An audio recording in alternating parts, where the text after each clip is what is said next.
Continuando con el tema de la unidad de la iglesia, en San Juan capítulo 17 y versículo 21, el Señor Jesucristo decía en su oración, para que sean uno, y está hablando acerca de los que habían creído en el Señor Jesucristo, así como tú, Padre, en mí y yo en ti, que ellos sean uno, para que el mundo crea que tú me enviaste. Mire qué tan importante, mire qué tan necesario es la unidad de la iglesia y manifestar la unidad de la iglesia, porque es la forma en como nosotros le podemos decir al mundo, le podemos decir a la gente que Cristo y el Padre son uno y que en verdad el Señor Jesucristo fue enviado de parte del Padre. Mismo el Señor Jesucristo lo dice así, para que el mundo crea que tú me has enviado.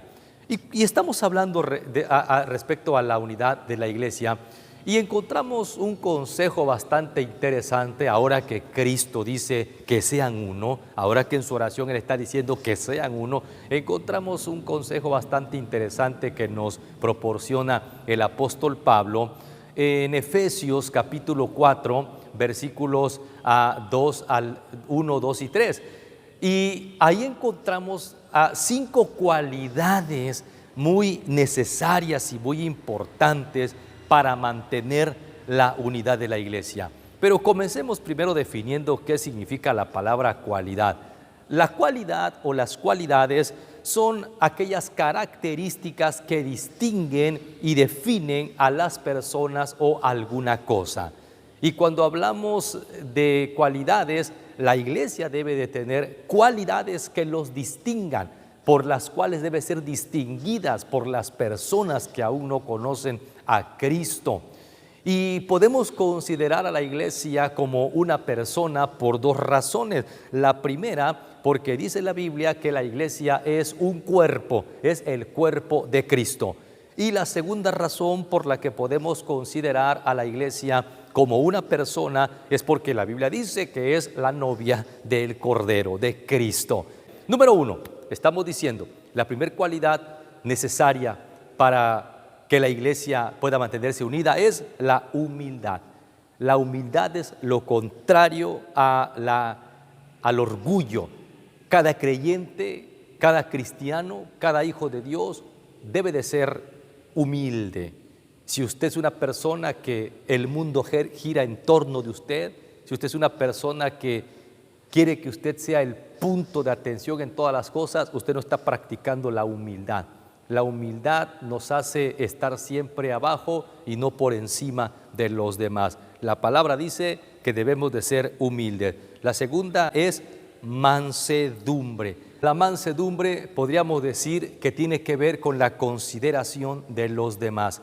Cuando estamos diciendo que debe haber mansedumbre en nosotros y estamos diciendo que consiste en la consideración de los demás, no estamos hablando que debemos de solapar las faltas, los errores o las acciones de otras personas. Al contrario, debemos de manifestar, debemos de hablarles, debemos de hacerles ver, dice la Biblia, pero con un espíritu de mansedumbre. La mansedumbre ayuda a que la iglesia se mantenga unida. Número 3, dijimos también la paciencia. El apóstol Pablo habla acerca de también la paciencia. A la iglesia de Efesios le está diciendo, a la iglesia de Éfeso le está diciendo, ruego en el Señor que andéis como es digno de la vocación con que fuiste llamado. Dice que sean humildes, que haya mansedumbre, que tengan paciencia, dice el apóstol Pablo. Toca el tema de la paciencia. La paciencia tiene que ver con el soportar.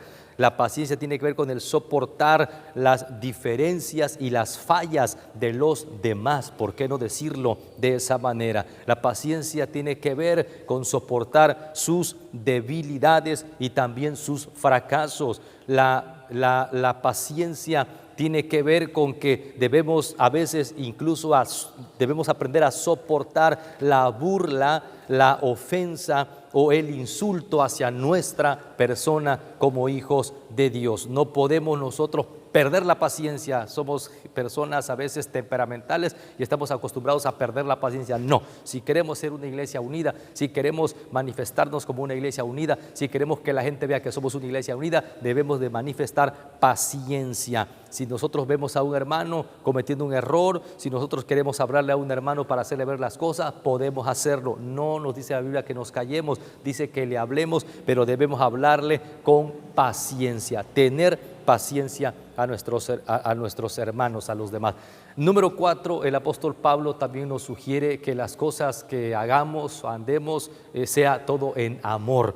La cuarta cualidad o característica necesaria que define a una iglesia como una iglesia unida es el amor. Puedo tener todo el dinero del mundo y regalarlo a los pobres, dice Pablo en Corintios, 1 Corintios 13, puedo hablar en lenguas, puedo profetizar, puedo hacer lo que yo quiera, pero si no tengo amor, dice Pablo, todo eso de nada me sirve. No tiene caso estar en una iglesia, no tiene caso estar en un ministerio, no tiene caso estar matándome todo el día o toda la noche en un servicio. Si no tengo amor en mi corazón, dice la palabra de Dios, de nada me sirve. Mire qué importante es el amor. El amor es la base de todas las cosas. Debemos hacer todas las cosas, dice la palabra, con amor. Y número 5, cuando el apóstol Pablo está diciendo solícitos en guardar la unidad del Espíritu en el vínculo de la paz, alguien sugiere y dice, podemos llamarle a eso como el celo en el creyente o en la iglesia para procurar mantener la unidad. Debemos nosotros ser interesados por la unidad de la iglesia y de la congregación. Debe haber un celo. Cuando hablamos de un celo estamos hablando de que no vamos a permitir que nada, no vamos a permitir que nadie irrumpa en la unidad de la iglesia. No vamos a permitir que nada, no vamos a permitir que nadie venga a tratar de hacer daño a la iglesia, de dividir a la congregación, porque somos un pueblo, un cuerpo en Cristo. No lo olvide. La unidad de la iglesia es muy importante. Seguimos hablando de esto y si usted es una persona que aún todavía no ha considerado el unirse con su iglesia, el volver a su iglesia de donde usted tal vez salió, o el ser parte esencial ya del cuerpo de Cristo, yo le invito a que lo considere, porque la Biblia dice que la iglesia debe estar unida. La unidad de la iglesia es muy importante. Dios les bendiga. Hasta la próxima. Cristo